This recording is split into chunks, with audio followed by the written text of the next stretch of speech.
Hi friends, എല്ലാവർക്കും നമ്മുടെ ചാനലിലെ പുതിയൊരു വീഡിയോയിലേക്ക് സ്വാഗതം. ഞാൻ ധന്യ. എനിക്ക് നിങ്ങളുമായിട്ട് ഒരു കാര്യം പറയാനുണ്ട്. അതായത് വേറൊന്നുമല്ല, ഞാൻ 2 ദിവസം മുന്നേ രേണുസുധിനെ കുറിച്ചിട്ടൊരു വീഡിയോ ഞാൻ ചെയ്തിരുന്നു കേട്ടോ.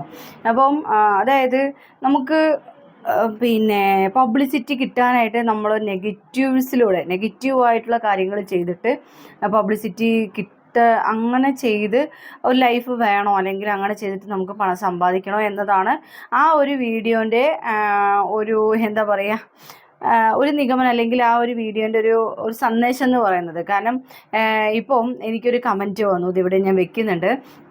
ഇതിൽ പറയണം, നിൻ്റെ ഭർത്താവ് മരിക്കണം അപ്പോഴേ നിനക്ക് അറിയുള്ളൂ അങ്ങനെ എന്തോന്ന് പറഞ്ഞു. അപ്പം ഞാൻ അപ്പം തന്നെ അതിൽ കമൻറ്റിന് ഞാൻ റീപ്ലൈ ആയിട്ട് കൊടുക്കുകയും ചെയ്തു. എൻ്റെ ഭർത്താവ് മരിച്ചിട്ടുണ്ടെങ്കിൽ, എൻ്റെ ഭർത്താവ് മരിക്കുകയാണെങ്കിൽ ഞാൻ തുണി അഴിച്ചിട്ടിട്ട് പിന്നെ പബ്ലിക്കിൻ്റെ മുന്നിൽ വന്നിട്ട് കാശ് ഇറക്കൊന്നുമില്ല, മനസ്സിലായില്ലേ? അന്തസ്സായിട്ട് ഞാൻ പണിയെടുത്ത് തന്നെയാണ് ജീവിക്കുന്നത്. അതായത് ഉച്ചയ്ക്ക് ഊണുണ്ട്, പിന്നെ ഉണ്ണിയപ്പം ഉണ്ട്. ഇതൊക്കെ നമ്മൾ പിന്നെ ലോണം പണിയെടുത്താലേ നമുക്ക് ഒരു 400-500 രൂപ നമ്മൾ സമ്പാദിക്കണമെങ്കിൽ നല്ലോണം കഷ്ടപ്പെടണം, ഇല്ലെങ്കിൽ കെട്ടുപണിക്ക് പോകും, മനസ്സിലായില്ലേ? കെട്ടുപണിക്ക് പോയാൽ ഇന്ന് 700 രൂപ കൂലിയുണ്ട്. വേറൊരു നിവൃത്തിയില്ല. ഈ സോഷ്യൽ മീഡിയ എന്നും നമുക്ക് കിട്ടുമെന്ന് എനിക്കറിയില്ലല്ലോ. അതുകൊണ്ട് ചിലപ്പോൾ ഞാൻ കെട്ടുപണിക്കാണെങ്കിലും പോകും. അല്ലാതെ ഇതുപോലെയുള്ള, അല്ലെങ്കിൽ രേണു ചെയ്യുന്ന കാര്യങ്ങൾ, രേണു നല്ല കാര്യങ്ങളിൽ ആൾക്കൊന്നും കൂടെ വേറെ ഒന്നും ആൾക്ക് താല്പര്യമില്ല. അഭിനയമാണ് ആൾക്ക് ഇഷ്ടം, ശരിയാണ്. പക്ഷെ അത് മറ്റുള്ളവർ മുന്നിൽ നെഗറ്റീവ് സ്പ്രെഡാക്കിയിട്ട് ആ വീഡിയോയും ആ കാര്യങ്ങളും വൈറലാക്കാനാണ് ശരിക്കും അതിലൊരു ഇതും എന്നെനിക്ക് തോന്നിയത് കൊണ്ട് ഞാനത് പ്രതികരിച്ചു, അത്രയേ ഉള്ളൂ. അല്ലാതെ രേണുവിനെ വ്യക്തിപരമായിട്ട് എനിക്ക് ദേഷ്യമോ പരാതിയോ പരിഭവോ ഒന്നുമില്ല. പിന്നെ ഒന്നും അറിയാത്ത ഇപ്പോൾ രേണുവിൻ്റെ കുട്ടികളുണ്ട് 2 പേര് അല്ലേ, മൂത്ത മകനും ചെറിയ ആളും. അപ്പോൾ മൂത്ത മകൻ്റെ ഒരു ഇൻ്റർവ്യൂവിൽ എന്തെല്ലാം രീതിയിലാണ് ആ പിന്നെ ഇൻ്റർവ്യൂ എടുക്കുന്ന ലേഡി എന്തൊക്കെ കാര്യങ്ങളാണ് കുത്തി ചോദിക്കുന്നത്. പക്ഷേ അവൻ്റെ അമ്മനെ വിട്ടുകൊടുക്കാതെ തന്നെയാണ് അവൻ സംസാരിച്ചത്.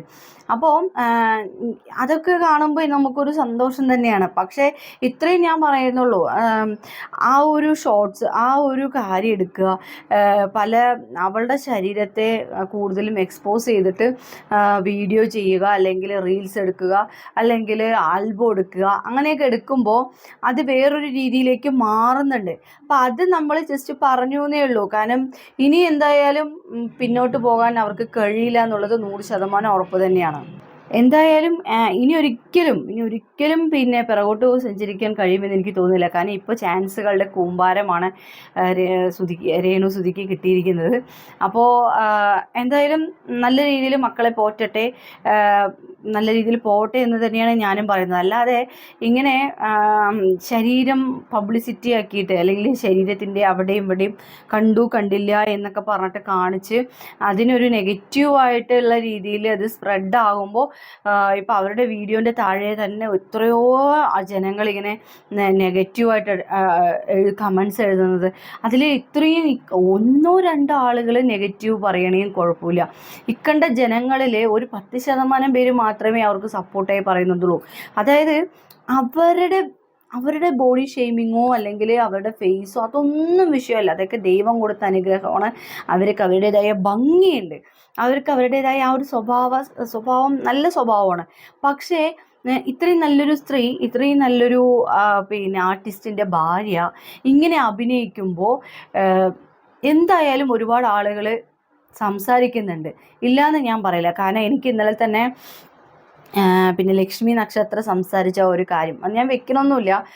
ഇങ്ങനെ ചോദിക്കുന്നുണ്ടായിരുന്നു, എന്താ വീട്ടിൽ പോയില്ലേ, പുതിയ വീട് ഉണ്ടായി? അപ്പോൾ ഇല്ല, സമയം കിട്ടിയില്ല എന്ന് പറഞ്ഞു. പിന്നെ വേറെന്തോ ഇങ്ങനെയൊക്കെ അഭിനയിക്കുമ്പോൾ നിങ്ങൾക്ക് എന്തെങ്കിലും തോന്നുന്നുണ്ടോ എന്ന് ചോദിച്ചപ്പോൾ ഞാനൊന്നും പറയാനില്ല, അത് ഓരോരുത്തരുടെ കംഫർട്ടബിൾ അല്ലേ, ഓരോരുത്തർക്ക് ഇഷ്ടമുള്ളതല്ലേ ചെയ്യാൻ പറ്റുക, അങ്ങനെയുള്ള രീതിയിൽ സംസാരിക്കണം. അവരുടെ ഉള്ളിലും ഉണ്ടാവും, അയ്യോ ഈ എന്താ പറയുക, രേണു ചേച്ചി എന്താ ഇങ്ങനെ ചെയ്യണേ, മോശമാണല്ലോ ഇങ്ങനെ ചെയ്യുന്നത്, പബ്ലിസിറ്റിക്ക് വേണ്ടിയിട്ട് ഇങ്ങനെ ഒരുമാതിരിയുള്ള വീഡിയോസൊക്കെ ചെയ്യുന്നത് ശരിയല്ല എന്ന് അവർക്കൊക്കെ തോന്നിക്കാണും, മനസ്സിലായോ? അപ്പോൾ ഇവരത് ചെയ്യുന്നില്ല, ഇവരത് മനസ്സിലാക്കുന്നില്ല. എത്രയോ ആളുകൾ പറഞ്ഞു ഇങ്ങനെയൊക്കെ അഭിനയിച്ചാലേ നല്ല നല്ല ചാൻസ് കിട്ടുള്ളൂ എന്ന് പറഞ്ഞിട്ടുണ്ടാകും. അതുകൊണ്ടായിരിക്കും രേണു ഇങ്ങനെ ഇങ്ങനെയൊരു ഇതിലേക്ക് വന്നതെന്ന് എനിക്ക് തോന്നുന്നു. വ്യക്തിപരമായിട്ട് എനിക്ക് അവരോട് യാതൊരു ശത്രുതയോ വൈരാഗ്യമോ ഒന്നുമില്ല. ഞാൻ ജസ്റ്റ് ഒരു സാധാരണക്കാരിയായ ഒരു സ്ത്രീ ഒരു എന്താ പറയുക, സാധാരണപ്പെട്ട ഒരാളിനെ കുറിച്ച് ജസ്റ്റ് ഒന്ന് പറഞ്ഞു എന്ന് മാത്രം.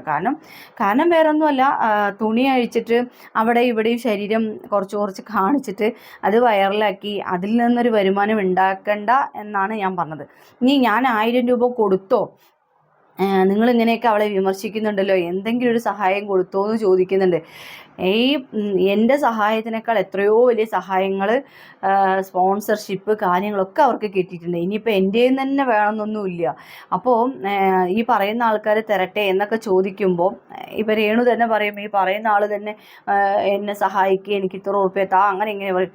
പൈസയ്ക്ക് വേണ്ടിയിട്ട് തുണി അഴിച്ചാടാനൊന്നും എന്നെയും കിട്ടില്ല. ഇനി എൻ്റെ ഭർത്താവ് മരിച്ചാൽ പൈസയ്ക്ക് വേണ്ടിയിട്ട് ഞാനൊരിക്കലും ഇങ്ങനെ ഇപ്പം രേണു ചെയ്യുന്ന പോലെയുള്ള വീഡിയോസൊന്നും ഞാൻ ചെയ്യാനും പോകുന്നില്ല കേട്ടോ. ഞാനൊരു യൂട്യൂബിൽ വീഡിയോ ചെയ്യുമ്പോൾ ഞാനൊരിക്കലും അങ്ങനെ ചെയ്യില്ല. അപ്പോൾ എനിക്കതിൻ്റെ ആവശ്യമില്ല. ഞാൻ ഇനി സോഷ്യൽ മീഡിയ ഇല്ലയെന്ന് വെച്ചാൽ ഞാൻ നേരത്തെ പറഞ്ഞതുപോലെ വല്ല എന്താ പറയുക, കെട്ടുപണിക്കോ അല്ലെങ്കിൽ സെയിൽസ് ഗേളായിട്ടോ, അല്ലെങ്കിൽ എനിക്ക് കടയുണ്ട്, കടയിലുള്ള വർക്കുകളോ അങ്ങനെ എന്തെങ്കിലുമൊക്കെ ചെയ്തു പോകും. അല്ലെങ്കിൽ വല്ല ചായക്കടയിലോ ഹോട്ടലുകളിലൊക്കെ ഞാൻ പാത്രം കഴുകിയിട്ടാണെങ്കിലും ഞാൻ എൻ്റെ മക്കളെ വളർത്തും. അല്ലാതെ ഇങ്ങനെ ഞാൻ എന്തെങ്കിലും ചെയ്യാൻ ഉദ്ദേശിക്കുന്നില്ല. അപ്പോൾ എന്തായാലും ഞാൻ ഉദ്ദേശിച്ചത് ശരീരം പ്രദർശിപ്പിച്ചുകൊണ്ട് ഇത്രയും നല്ലൊരു ആർട്ടിസ്റ്റിൻ്റെ ആർക്കും ദേഷ്യമോ പരിഭവമോ പരാതിയോ ഇല്ലാത്ത സുധിച്ചേട്ടൻ്റെ ഭാര്യനോട് എന്നും ബഹുമാനം മാത്രമേ ഉള്ളൂ. ആ ബഹുമാനത്തെയാണ് നിങ്ങൾ ഇല്ലാതാക്കുന്നത്.